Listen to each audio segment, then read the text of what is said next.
Good afternoon, everyone. Global wine production below average, which should drive prices up, and they're destroying the wine crop to keep the price increases. Waste of perfectly good fruit. Stay-at-home economy, here to stay, no pun intended. Fortune 500s follow the money. Land O'Lakes profit surging, huge because consumers are baking at home. Also, feed for backyard animals. Huge profits as people are staying home. New book you're definitely going to want to check out here. Farm and Garden Calendar for the Southeast U.S. And a little woo-woo for you. Energy field around an object up near the space station. And with the U.S. election happening in the blink of an eye, I think you'd agree, whatever the outcome, things are going to be rough for a while. So if you're worried about your finances taking a hit, you should look at protecting your savings, especially your hard-earned retirement fund. The team at Noble Gold knows how to do this, and they've done it for thousands of other people before you. With every qualifying IRA or 401k rollover, Noble Gold is gifting a 10th ounce solid gold American Eagle proof coin. Grab the phone and give Noble Gold a call now. 877-646-5347. And you'll also find the link in the description box below the video.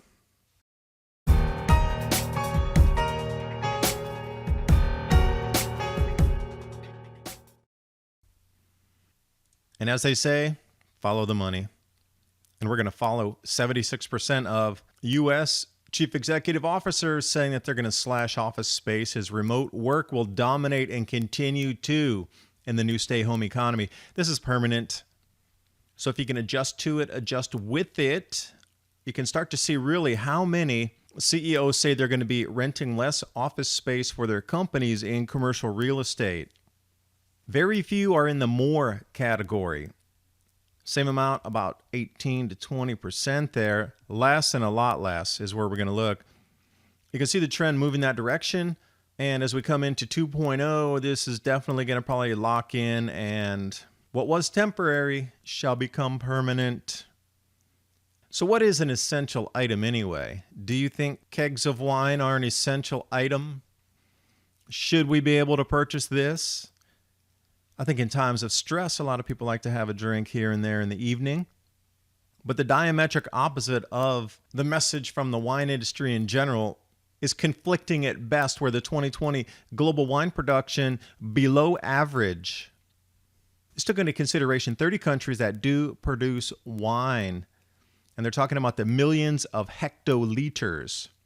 And we'll find that the conversion there, 1 hectoliter is 26.4 gallons. So I gave you a good indication.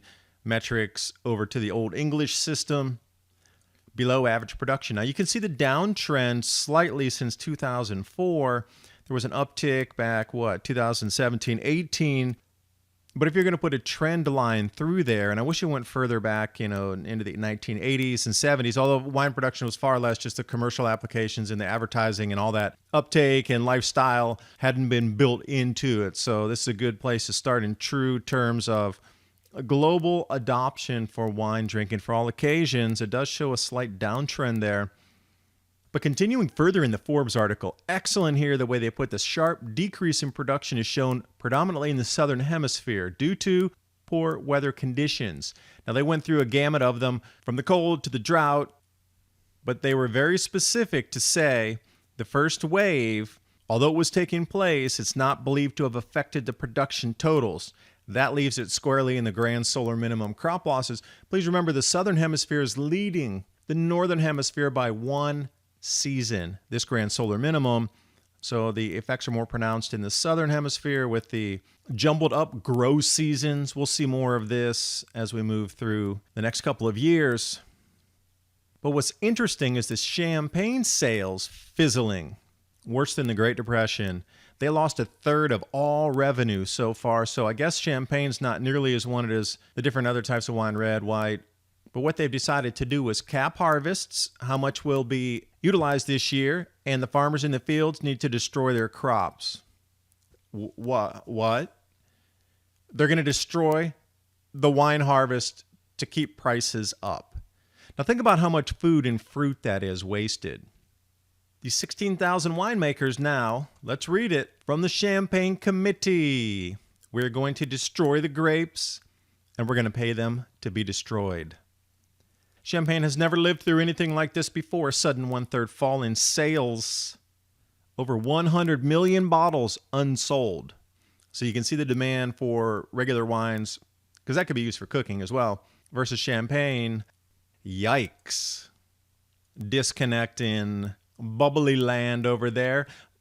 Something interesting here that's been making the rounds for the last day and a half or so, which I also found incredibly interesting. I am of the firm belief that Electrogravitics is a real propulsion system using counter-spinning copper disc plating on electromagnets to boost and make an object weightless. I'm wondering if this is what we're seeing right here. Because International Space Station, and I encourage you to watch the video, because as this thing came into frame, they tried to put a ticker on the bottom to say, hey, this is the International Space Station live feed, to try to cover that up. But then that thing moved out of frame up above, so it was actually back in visible view again, and it did. It was a cat and mouse with the ISS trying to put something up to cover that as it was bouncing around in the frame. But a close-up here, it's almost like it's displacing something in front of it, and it's enveloping and closing back up as it transits. It's such the interesting video. I encourage you to watch it. Electrogravitics is real. We wouldn't need to be burning anything, and we wouldn't need to go through this great reset if we'd come up with this, 90 years ago, and been experimenting. Especially Dr. Brown in the 1960s was really getting this to perfection science. So think about the 1960s moving forward. That's 60 years so far. We could have been experimenting, and I'm sure they have been for other applications, not for me and you, because, free energy is a bad thing for a society. But keeping sales right in line, Land O'Lakes. Profits surging 22%. Consumers, guess what they're doing? Cooking at home. They're staying at home, work at home economy. What are you going to do between meetings? You're going to bake some bread. You're going to cook some home-cooked meals. It's cheaper than eating out. Oh, wait, all the restaurants are closed. You can't eat out, so you're kind of forced to eat at home. It's a great way to save food for a society. You just save 20% of the wastage in the food and bev industry. Now you're refocusing. So basically, the U.S. got a 20% gain in food by making everybody cook at home. Now that's leveling out here for supply-demand for how many years before that starts to tail downward again. But get this. Land O'Lakes now needs to produce 36-pound cases of butter versus 18 because such a smashing demand for that. So again, you could probably make a list and find out what people are using more at home. Canning jars are sold out. Huge shortage on canning lids, jars. So there's a lengthy list of things people are really gravitating to when they're living at home, working at home, eating at home. And in the same vein here, people with the backyard farm, if you will, or backyard farm animals, people raising chickens because they're getting eggs from them. Now, in a suburb environment, you don't need the rooster. You can just have the hens there and still get the eggs. And check out the old Dominic right there.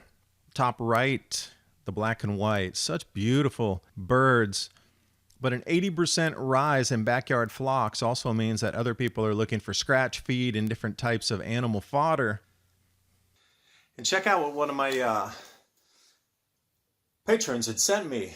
This book on farming. Now, even though it says North Carolina, it is definitely for the full Southeast U.S. And what I was looking at here is the section where it's talking about, on the table of contents here, the farm animals at the end, because it's coming into November, and I was wondering, what kind of fodder and what we could do with the animals, chickens and whatnot, because this variety of chicken I want to get called the Old Dominic. It's a heirloom or vintage variety, the black with white speckles that used to be up in the original 13 colonies. And lo and behold, at the end of November, there's a full section in here talking about what you can do with the animals and the type of fodder that they would need. This book is a full guide by the month. And I was really, what I'm going to do every single day, I'm going to bring you something of this, because when they're talking about the backyard chickens and the backyard animals that are becoming so popular here right now, people staying at home more, I am going to bring you a page from this book every single day. It's not even available on Amazon. You have to go to the site, which I'll put below. And no, I'm not getting a commission off this. I just think this is such an amazing book right here. So much information inside. And that somebody sent me this and said, hey, enjoy. And I thought, wow, look at this thing. all about anything that you want during this season. And look how thick this is. This goes by the month on how to get the plants and prune them and whatnot. This is such a treasure trove here for me. So excited. Thank you so much for sending this. This is really amazing. And I'll put the back cover here for you. And I'll drop the link in the box because this is so much dense information put together here. And again, I think I'm going to start putting a page a day on here on something I find really valuable here, because I'm looking for the foraging, like what can I put out there, plant naturally, that might be a medicine, that's a forage crop or some kind of staple forage, because I want to let those chickens free range. I want to let them get around. Got the chicken coops right now, have 10 roosts inside, but I want to be able to let them go out, and I'm looking to keep it in a more natural way. So, you know, what could be used for fodder here in the book? Definitely some nuggets in the farming and gardening survival book. And how prepared are you for emergencies? Food is the main thing that's going to drive these changes moving forward. So having an emergency food supply, 2-week or 4-week with my Patriot supply, Mylar packed. That link as well as the farm and garden calendar are in the description box below. I thank you for watching. Hope you got something out of the video, and I'll see you next time.